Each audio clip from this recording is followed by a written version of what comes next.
ইতিমধ্যেই হযরত উসমান রাদিয়াল্লাহু তাআলা আনহু এসে হাজির। উসমান রাদিয়াল্লাহু তাআলা আনহু এসে হাজির। উসমান রাদিয়াল্লাহু তাআলা আনহু ডাক দিয়া কয়, ওগো পয়গম্বর, আপনি কেন মন খারাপ করে বসে আছেন বলেন? আমার যে আল্লাহ তাআলা মাল সম্পদ দিয়েছেন, এই মাল সম্পদ দিয়া যদি আপনাকে কোনো উপকার করতে পারি, আপনার মন যদি ভালো হয়ে যায়, আমি উসমান হাজির আছি, আপনি শুধু অনুমতি দেন। আপনার কি সমস্যা? বলতে দেরি হবে, আমি উসমান আপনার কাজ করতে দেরি হবে না। সুবহানাল্লাহ। এমন কিছু বান্দা এই জামানায়ও আছে, দেখবেন যখন কোনো নেককার বান্দার দেখা হয়ে যায়, দেখবেন কোনো নেক কাজের যখন সময় হয়, কোনো নেক কাজ যখন তার সামনে আসে, তখন সে কিছু থেকে কিছু হইলেও দিতে রাজি হয়ে যায়, যে নেক কাজে আমি আমার যতটুকু সামর্থ্য আছে এতটুকুর উপরে আমি হাজির আছি, ঠিক কিনা? কুলিল্লাহুম্মা মালিকাল মুলকি তু'তিল মুলকা মান তাশা ওয়া তু'ইজ্জু মান তাশা ওয়া তুযিল্লু মান তাশা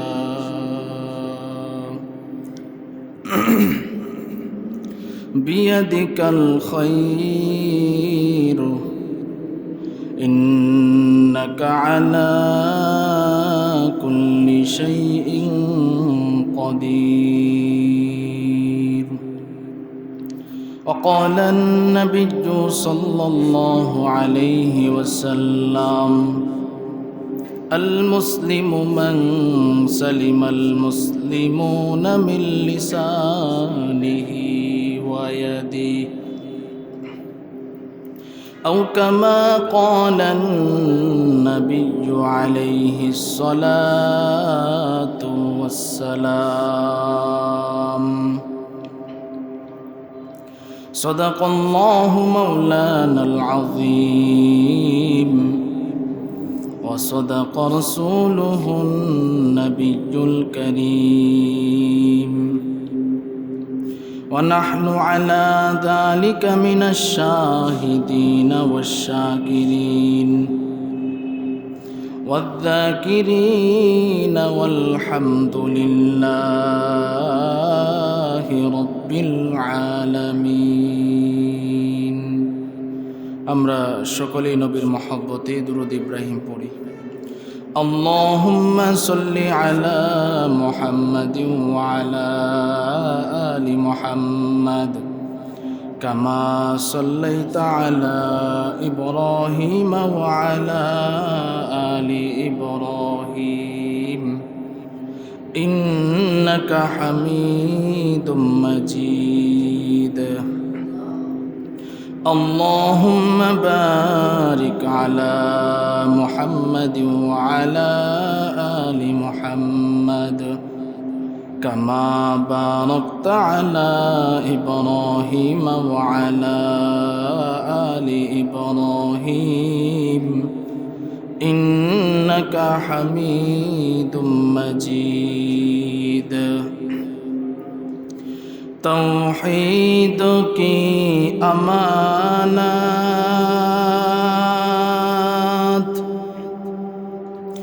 सीनों में है हमारा,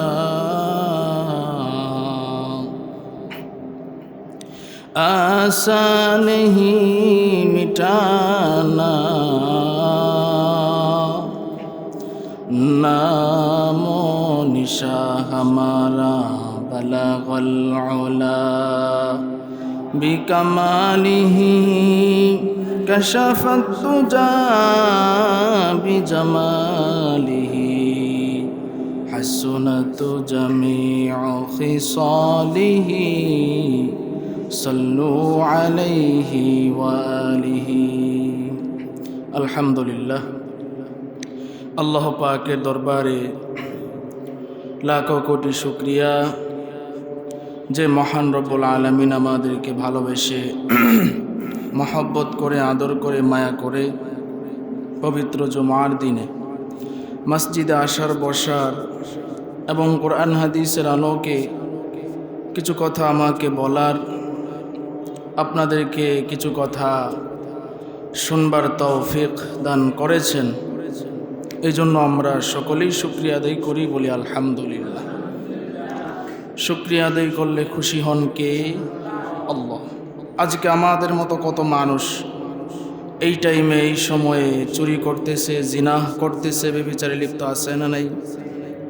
আমাদের মতো কত মানুষ হসপিটালের বেডের মধ্যে শুয়ে আছে। আমাদের মতো কত মানুষ জেলখানায় বন্দি আছে না নাই? আমাদের মতো কত মানুষ দুনিয়া থেকেও বিদায় হয়ে গেছে। আল্লাহ রাব্বুল আলামিন আমাদেরকে দয়া করে মায়া করে আল্লাহর ঘর মসজিদে আনছেন। এই জন্য আমরা আবারও শুকরিয়া আদায় করি, বলি আলহামদুলিল্লাহ। আমি আপনাদের সামনে যে আয়াতে কারিমা তেলাওয়াত করেছি, আল্লাহ বলতেছেন, কুলিল্লাহুম্মা মালিকাল মুলকি তুতিল মুলকা মান তাশা। আল্লাহ বলতেছেন, বলো হে আল্লাহ, রাজত্বের মালিক একমাত্র কে? আল্লাহ। আল্লাহ যাকে ইচ্ছা করেন তাকে রাজত্ব দান করেন। আল্লাহ যাকে ইচ্ছা করেন তার কাছ থেকে রাজত্ব চিনায় নিয়ে যান। তুতিল মুলকা মান তাশা। এরপরে আল্লাহ বলেন, ও তো আইজ্জু মান তাশা। আল্লাহ তাআলা যাকে চান ইজ্জত দেন, সম্মান দেন। ও তো জিল্লু মান তাশা। যাকে চান আল্লাহ অসম্মানিত করেন। বিয়াদিকাল খায়র। কল্যাণ একমাত্র আল্লাহর কাছে নিহিত। ইন্নাকা আলা কুল্লি শাইইন কদির। নিশ্চয়ই আল্লাহ তাআলা সমস্ত ক্ষমতার ক্ষমতাবান। সুবহানাল্লাহ বলেন। এই যে আমি অনুবাদটা করলাম, সকলে বুঝছেন না ইনশাআল্লাহ? সমস্ত রাজত্বের মালিক কে? আল্লাহ। আল্লাহ যাকে ইচ্ছা করেন তাকে রাজত্ব দান করেন। আল্লাহ যাকে ইচ্ছা করেন তার কাছ থেকে রাজত্ব কি করেন? চিনায় নিয়ে যান। এরপরে ইজ্জত দেন, আল্লাহ চাইলে বেইজ্জতিও করেন। আর কল্যাণ একমাত্র আল্লাহর কাছেই নিহিত আছে। দুনিয়ার কেউ চাইলে কাউকে ভালো করতেও পারবে না, মন্দও করতে পারবে না। আল্লাহ তাআলা সমস্ত ক্ষমতা আর ক্ষমতাবান। এই বিশ্বাসটুকু আমাদের সকলের অন্তরে আছে তো ইনশাআল্লাহ? মেরে ভাই, আমরা এখানে যারা আসছি খুব খেয়াল করে মনোযোগ সহকারে কথাগুলো বুঝবো ইনশাআল্লাহ। খুব গুরুত্বপূর্ণ একটা আয়াত। এই আয়াতটা এত দামি, আমরা যদি মনোযোগ দিয়ে শুনি তাহলে বুঝে আসবে। এর আগে একটা উদাহরণ দেই আপনাদের সামনে। আমি এক সপ্তাহ বাড়িতে ছিলাম। আমাদের বাড়িতে এমন অবস্থা যে আপনার শহর এলাকায় তো মোটামুটি কারেন্ট থাকে, গ্রাম এলাকায় 24 ঘন্টার মধ্যে 1.5 ঘন্টাও কারেন্ট থাকে না। আপনারা হয়তো বা যারা জানেন গ্রামের খোঁজখবর নিলে বুঝতে পারবেন, 1.5 ঘন্টাও কারেন্ট থাকে না। বিছানায় শুইছি তো দেখছি বিছানা ঘামে ভিজে গেছে। এরপরে মানুষ সারা রাত ঘুমাতে পারে নাই। তাহলে চিন্তা করেন, সূর্যটা এখন যে আমাদেরকে তাপ দিতেছে, এই সূর্যটা কিন্তু অনেক উপরে। সঠিক ব্যাখ্যা হইল কি, অনেক উপরে। কতটুকু উপরে এটা কেউ সঠিক বলতে পারবে না। পারবে? একমাত্র জানেন কে? আল্লাহ। তবে বৈজ্ঞানিকরা গবেষণা করছেন, গবেষণা করে তাদের স্কেল অনুযায়ী, মাপ অনুযায়ী একটা মাপ বাহির করছেন, যেটা হইল 9,30,00,000 মাইল উপরে একটা স্কেল তারা বলছেন। তাইলে তাদের মাপটা যদি আমরা ধরি, 9,30,00,000 মাইল উপরে যদি সূর্য হয়, তো এখন সূর্যটা যে তাপ দিতেছে কত উপরে? আর আমরা জমিনে হাঁটতেছি, জমিনটা হইল মাটি। এই জমিনটা একদিন কিন্তু তামা হয়ে যাবে। সূর্যটা হাসরের ময়দানে এরকম থাকবে না, আমাদের প্রত্যেকের মাথার আধ হাত উপরে চলে যাবে। তাহলে চিন্তা করেন, এই দুনিয়ার রাজত্ব, এই দুনিয়ার মধ্যে যে আল্লাহ আমাদেরকে পাঠাইছেন কিছুদিনের জন্য, কথা ঠিক কিনা বলেন? আপনারা যারা দাড়ি পাকনা মুরব্বীরা আছেন, আসলে পিছন দিকে তাকাইলে এমনই মনে হয় যে এত তাড়াতাড়ি আমার দাড়ি পেকে গেল, কথা ঠিক কিনা বলেন?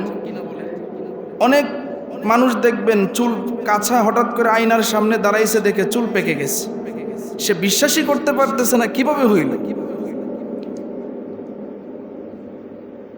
অল্প দিনের, অল্প সময়ের এই দুনিয়া, এই দুনিয়াতে আল্লাহ তাআলা রাজত্ব দান করেন কিছু মানুষকে।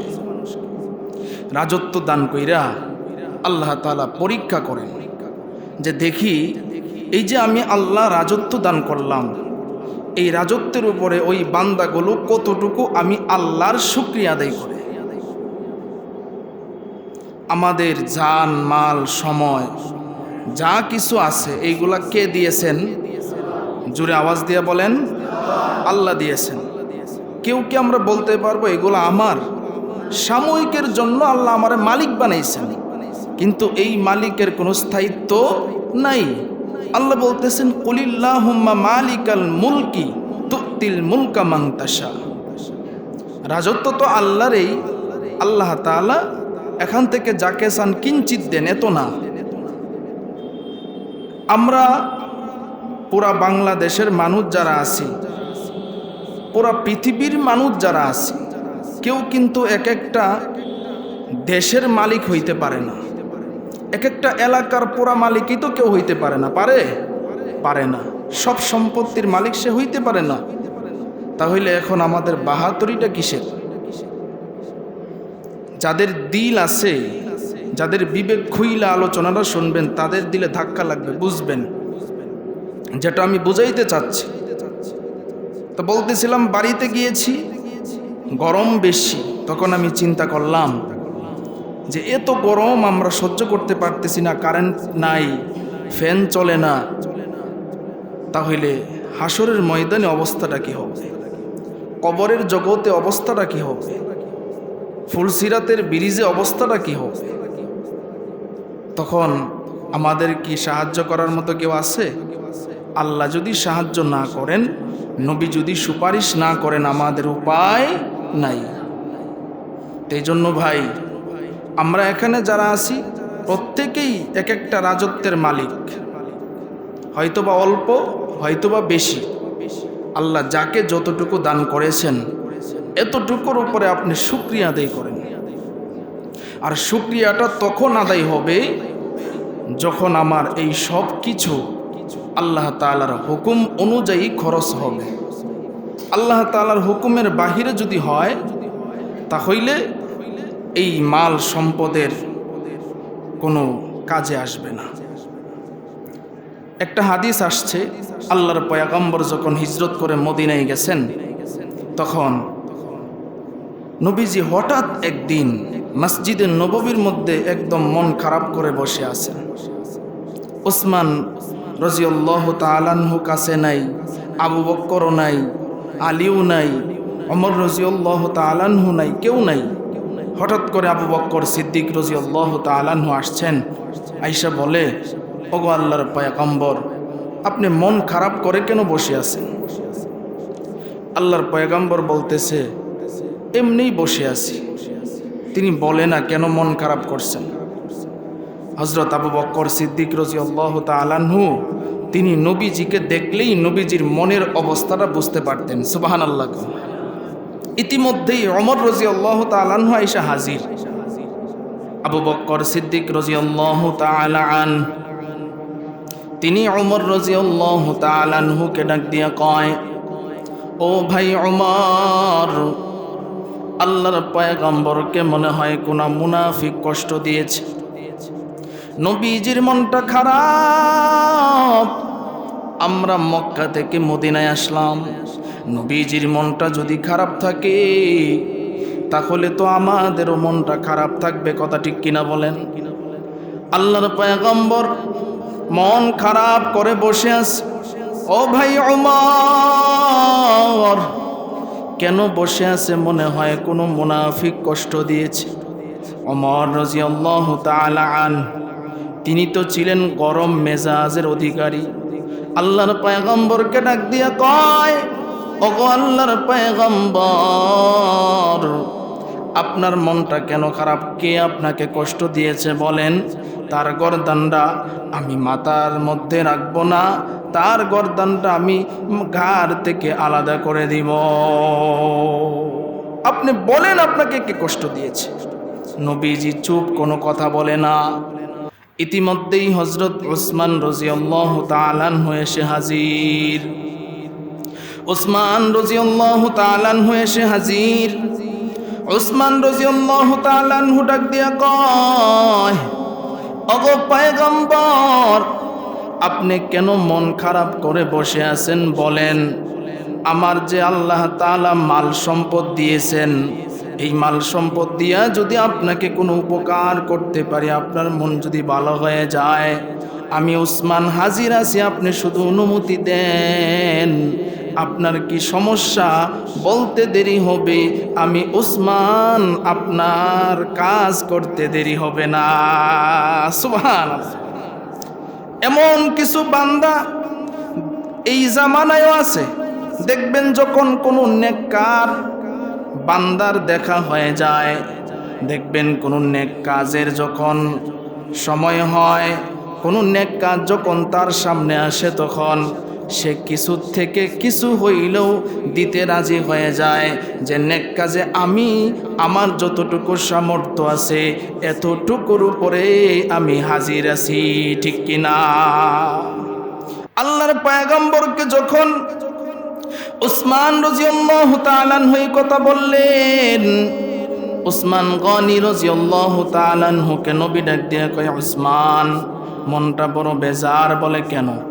বলে এক ইহুদি, সে নিজস্ব কূপের মালিক, এই কূপ থেকে সবাই পানি আনে আর এই পানি সবাই খায়, রান্না করে, কিন্তু সে সকালবেলায় সে তার জবান দিয়া সবাইকে বলে দিয়েছে, এই কূপ থেকে আজকে থেকে আমি কাউকে পানি দিব না, মুসলমানরা পানি খেতে পারবে না। হে ভাই উসমান, ও আমার উসমান, তুমি একটু ঘুরে ঘুরে দেখে আসো যে আমার যে উম্মতরা আছে তারা কি পরিমাণ কষ্টে আছে। তারা না রান্না করতে পারতেছে, না পানির তৃষ্ণা মিটাইতে পারতেছে। তুমি একটু তাড়াতাড়ি যাও, ওই ইহুদির থেকে দেখো এই কূপটা কি কিনা যায় কিনা। সুবহানাল্লাহ। কিতাবের মধ্যে লেখছে উসমান রাদিয়াল্লাহু তাআলা আনহু এমন একটা দৌড় মারছেন, সবাই বলতেছে যে উসমান রে কোনোদিন এমন দৌড় দিতে দেখি নাই, যেইভাবে আজকে দৌড় দিয়েছে। এক দৌড় দিয়া ইহুদির বাড়িতে চলে গিয়েছে, ডাক দিয়া কয়, ও ইহুদি ভাই, বাড়িতে আছেন? ইহুদি আবার কয়, হ্যাঁ, কে? বলে, আনা উসমান, আমি উসমান আসছি। বলে, কেন? বলে, তোমার একটা কূপ আছে, এখান থেকে মানুষ পানি নিয়ে খায়, তার তৃষ্ণা মিটায়, কিন্তু তুমি নাকি বলেছো মুসলমানদেরকে পানি দিবা না, পানি নেওয়া বন্ধ করে দিয়েছো। আমি তোমার কাছে আসলাম, কত টাকার বিনিময়ে তুমি এই কূপটা আমি উসমানের কাছে বিক্রি করবা? তুমি আজকে যা আমার কাছে চাইবা, আমি আজকে তোমাকে তা দিয়ে তোমার এই কূপ কিনতে রাজি আছি। সুবহানাল্লাহ। উসমান রাদিয়াল্লাহু তাআলা আনহু তিনি গিয়া বলতেছে যে কত টাকার বিনিময়ে তুমি এই কূপ দিবা আমাকে? সাহাবায়ে কেরামের মধ্যে উসমান রাদিয়াল্লাহু তাআলা আনহু ধনী ছিলেন, এটা জানতো ইহুদি। ইহুদি এবার চিন্তা করলো, যেহেতু আমি সুযোগ পেয়েছি, এই কূপ যদি সে কিনে, এই কূপ তো আমিও ব্যবহার করতে পারবো। সে নিজেও জানে যে মুসলমান কখনো পানির জন্য নিষেধ করবে না, সুতরাং এই সুযোগে আমি তার থেকে আমার স্বার্থ আমি হাসিল করে ফেলি। ডাক দিয়া কয়, ওসমান, তোমার 300 গাছের একটা খেজুর বাগান আছে, যেই বাগানের মধ্যে 300 গাছ আছে এবং পানি দেওয়ার ওই জায়গার ব্যবস্থা আছে।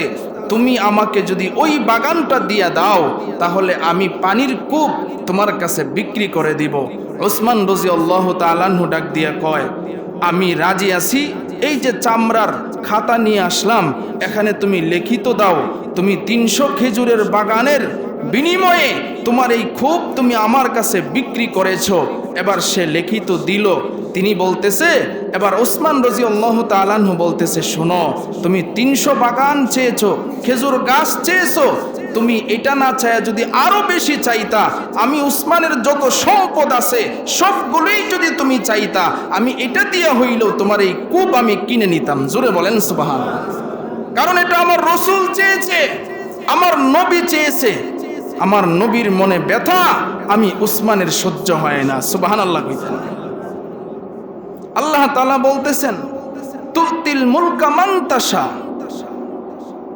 আল্লাহ তাআলা রাজত্ব দান করেন, যাকে ইচ্ছা রাজত্ব দান করেন, যার কাছ থেকে মন চায় রাজত্ব চিনায় নিয়ে যান।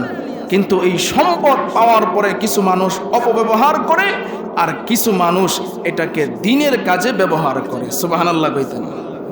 কিন্তু যারা দ্বীনের কাজে ব্যবহার করে, এই মানুষগুলা হইল আল্লাহর কাছে উত্তম, আল্লাহর কাছে দামি, আল্লাহর কাছে প্রিয়।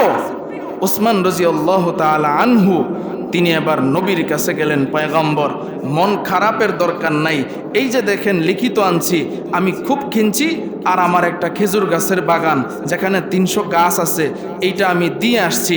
নবী হাসি দিয়া কয়, ওসমান, আল্লাহ তাআলা তোমাকেই জান্নাতি হিসেবে এই জন্যই কবুল করেছে। জোরে বলেন সুবহানাল্লাহ। তাহলে চিন্তা করেন, আজকে তো এই মাল সম্পদের জন্যই আমাদের মধ্যে মারামারি কাটাকাটি, কথা ঠিক কিনা বলেন? একই পেটের সন্তান, একই মায়ের পেটের সন্তান, 5 ভাই, এক ভাই আরেক ভাইকে দেখতে পারে না, এক ভাই আরেক ভাইয়ের বিরুদ্ধে কথা বলে। কারণ কি? বলে আমার ভাই আমার থেকে 1 কাঠা সম্পত্তি বেশি নিয়ে গেছে। কথা ঠিক কিনা বলেন? আমার ভাই আমার কাছ থেকে 10,000 টাকা নিছিল, দেয় না। আমার ভাই আমার থেকে এইটা নিছে, ওইটা নিছে, অভিযোগের শেষ নাই। কিন্তু কোনোদিন এই কথা কেউ বলতে দেখলাম না। আমরা তো একই মায়ের পেটের সন্তান। আমার ভাই তাহাজ্জুদের নামাজ পড়ে প্রতিদিন, আমি তো পড়তে পারি না। আমার ভাই প্রতিদিন 1000 বার জিকির করে, আমি পড়তে পারি না। আমার ভাই আমার থেকে বেশি দান সদকা করে, আমি দান সদকা করতে পারি না। আমার ভাই আল্লাহর কাজ বেশি করে, আমি করতে পারি না। এটা কেউ বলে না, কারণ এটাই তো আসল কাজ। দুনিয়ার লোভ তো সামান্য, দুনিয়াতে থাকবো আমরা সামান্য, অল্প সময়ের জিন্দিগি, কিন্তু আখিরাতের কাজটা যদি আমরা গুছাইতে পারি, চিরস্থায়ী জিন্দিগি যাদের সুখের হবে, তাদের আর চিন্তা কিসের? কথা ঠিক কিনা বলে? তাদের চিন্তা কিসের? যেমন কোরআনের মধ্যে ঘটনা আসছে, বনি ইসরাইলের যুগে চাচা বাতিজা, চাচা চিন্তা করলো যে আমার বাতিজারে যদি না মারি, আমার সম্পদের ভাগ সে পাবে। কোরআনের ঘটনা সরাসরি, সে কি করলো? তার বাতিজারে হত্যা করে ফেলেছে। নাউজুবিল্লাহ কইতেন, হত্যা করে ফেলেছে। হত্যা কইরা আরেক লোকের বাড়ির গেইটের সামনে নিয়ে রাইখাইছে। এমন আমাদের সমাজেও হয় কি হয় না?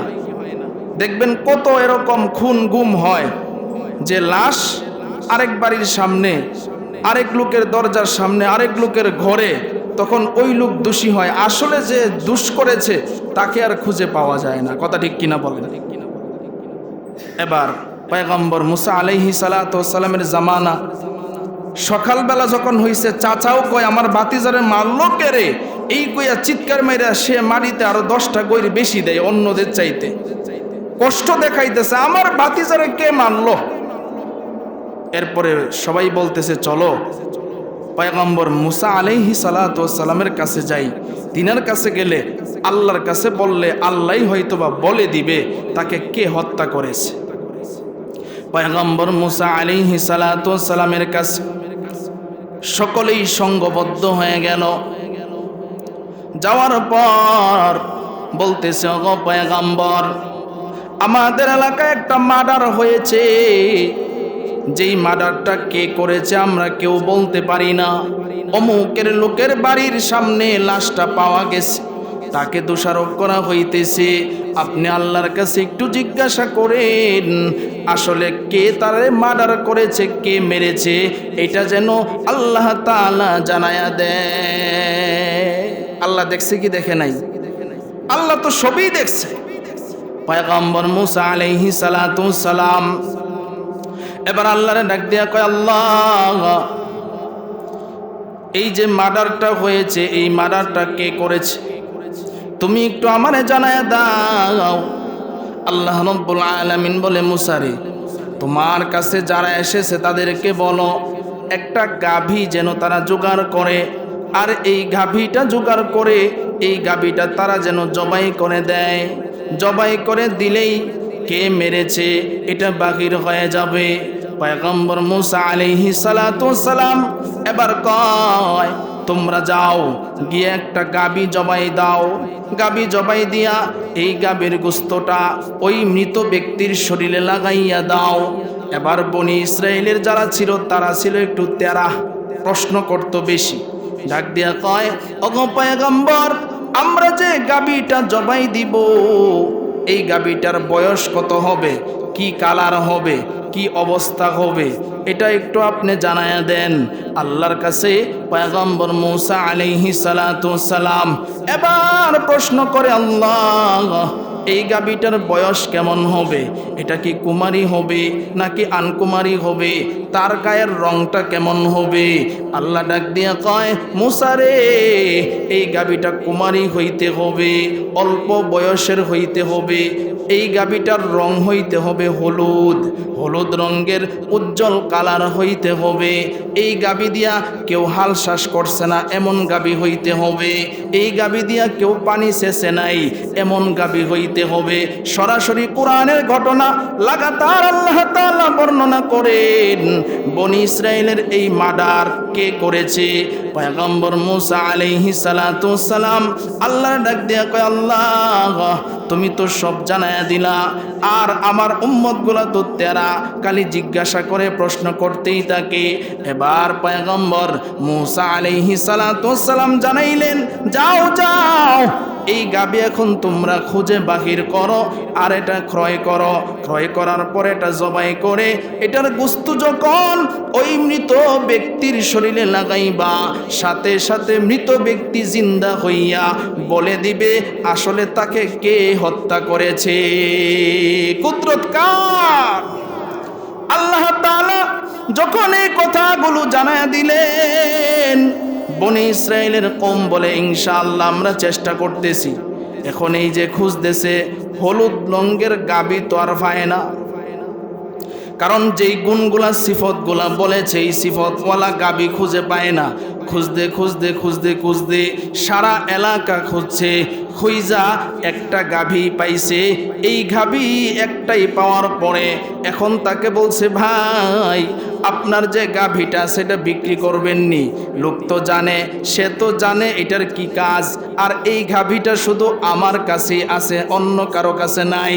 এবার সে কয় বিক্রি করব, তবে শর্ত হইল এক পাল্লাই স্বর্ণ দিতে হবে, আরেক পাল্লায় আমার গাভীর রাখতে হবে, তাহলে তোমরা আমার থেকে কিনতে পারবা। সহজ না কঠিন? আর যদি বনি ইসরায়েলের কওমের লোকেরা যদি প্রশ্ন না করত, তাফসিরের মধ্যে মুফাসসিরিনে কেরাম লেখেন তারা বেশি প্রশ্ন করার কারণে বেশি বিপদে পড়েছে। আর যদি বেশি প্রশ্ন না করত, প্রথম তো আল্লাহ বলেই দিয়েছিল যে তোমরা একটা গাবি কিনা গাবিটারে জবাই দিলেই হয়ে যাবে। কিন্তু তারা যখন বেশি প্রশ্ন করছে, তেরামি করছে, তখন আল্লাহ তাদেরকে কঠিন করে দিয়েছে। এই জন্য বুখারী শরীফের মধ্যে আছে, প্রয়োজনের অতিরিক্ত প্রশ্ন করতে নাই, প্রয়োজনের অতিরিক্ত প্রশ্ন করতে নাই। যতটুকু প্রয়োজন এতটুকু করবা, বেশি প্রশ্ন করার প্রয়োজন নাই। পয়গম্বর মুসা আলাইহিস সালাতু সালাম এবার তিনি বললেন, এখন তাইলে গাবি ক্রয় করো। সে যেহেতু স্বর্ণ চায়, দিতেই হবে। তোমাদের ঘরের ভিতরে যত মানুষের স্বর্ণ আছে সব স্বর্ণ একত্রিত করো, গাভী তো কিনতে হবে, কে মার্ডার করেছে এটা তো উদ্ঘাটন করতে হবে, কে মেরেছে তাকে। বনি ইসরায়েলের ঘরে যত মানুষের স্বর্ণ ছিল সব একত্রিত করছে, একত্রিত কইরা এক পাল্লায় স্বর্ণ দিছে, আরেক পাল্লায় গাভী দিছে। এবার গাভী ক্ষয় কইরা এবার বাড়িতে নিয়ে গেছে, নিয়ে গিয়া জবাই দিছে। জবাই দিয়া এটার গোস্তের টুকরা নিয়া যখন মৃত ব্যক্তির শরীরে লাগাইছে, আল্লাহর কুদরত, আল্লাহই তো বলে দিয়েছে, সাথে সাথে মৃত ব্যক্তিকে আল্লাহ তাআলা জিন্দা করে দিয়েছে। সুবহানাল্লাহ।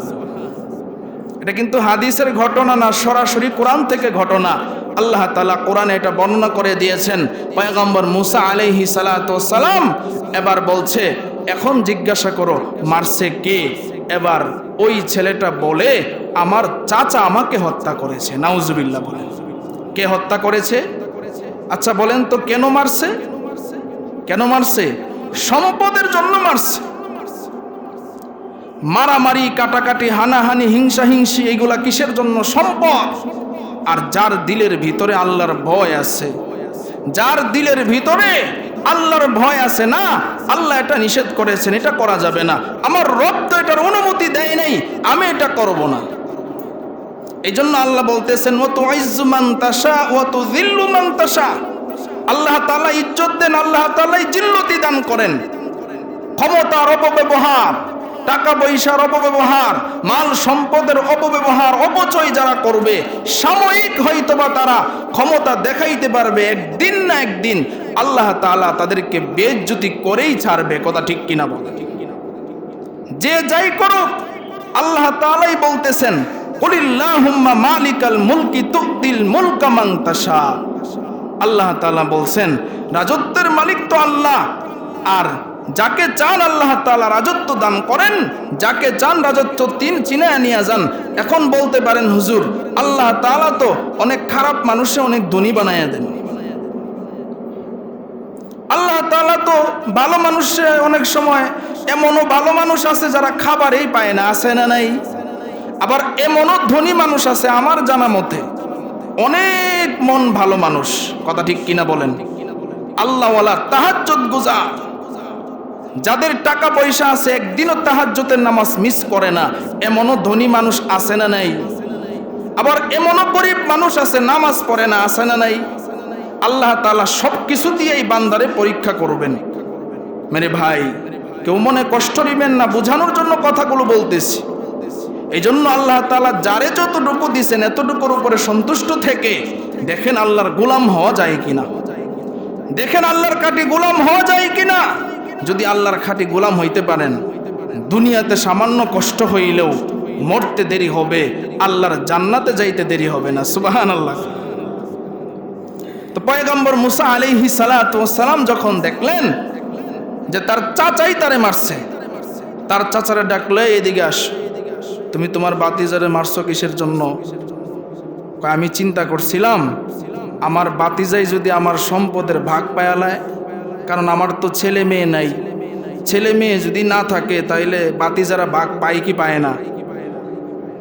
যদি আমার ভাতিজা ভাগ পায়ালে এই জন্য তারেও মেরে লাইছি। তাইলে চিন্তা করেন মানুষের অবস্থাটা কি। এই জন্য আমি আপনাদের কি আলোচনাটা এই জন্যই করতেছি, বোঝানোর জন্য যে মেরে ভাই, আল্লাহর ভয় ভিতরে যদি ঢুকাইতে পারেন, যারে আল্লাহ যতটুকু দিছে এতটুকুর উপরে যদি আপনি সন্তুষ্ট থাইকা, খুশি থাইকা আল্লাহর গোলামিটা করতে পারেন, দেখবেন আল্লাহ তাআলা দুনিয়াতে আপনার ইজ্জতের সাথে রাখবে ইনশাআল্লাহ, বেইজ্জতি করবে না।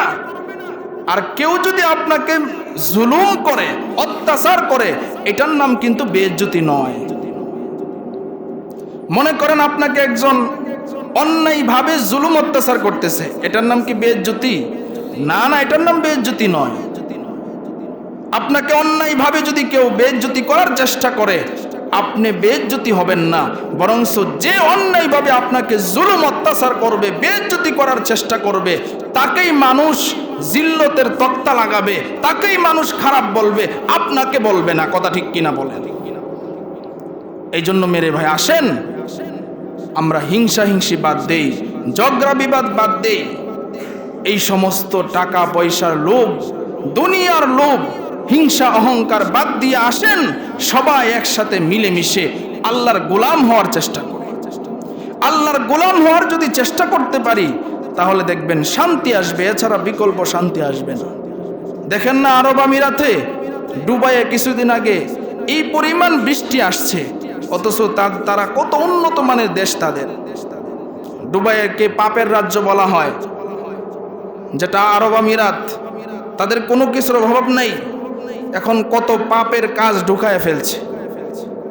এরপরে বৃষ্টি গেছে, এরপরে আবার কুয়াশা আসছে, এরপরে এখন সৌদি আরবে আবার বৃষ্টিতে পানিতে ডুবে যাইতেছে। এত গরম, এত আজাব গজব কেন? এটা আমাদের গুনাহের কারণে, গুনাহের কারণ। গরম বাতাস কেন? আপনি যখন চলেন এত গরম বাতাসের তো কোনো কথা আসে না। আপনি ফজরের নামাজের সময় দেখবেন যে ফজরের নামাজের আবহাওয়াটা খুব সুন্দর হয়। ফজরের নামাজে যারা আসেন, রাস্তা দিয়ে যখন আসেন একটা আরাম লাগে না? এর কারণ হলো কিতাবের মধ্যে লেখছে তখন মুনাফিক যারা, তারা ঘুমায়া থাকে, যারা বেনামাজি ঘুমায়া থাকে, যারা আল্লাহর হুকুম মানে না তারা ঘুমায়া থাকে, তারা উঠে না, সারা রাত নাফরমানি করে আর তখন তারা ঘুমায়া থাকে। তাদের নিঃশ্বাস গুনাহগুলি যখন বন্ধ থাকে আর ওই সময়টাই শুধু মুমিনের নিঃশ্বাসগুলো চালু থাকে, মুমিনরা তখন ওইটা রবের দিকে ছুটতে থাকে। তো ওই সময়ের বাতাসটা এমন সুন্দর হয় যে শরীরে লাগলে শুধু আরাম আর আরামই লাগে। সুবহানাল্লাহ। এই জন্য নবীজি বলছেন যে যদি সম্ভব হয় ফজরের নামাজের পরে একটু হাঁটাহাঁটি করবা, তাহলে এটা তোমার স্বাস্থ্যের জন্য উপকার হবে।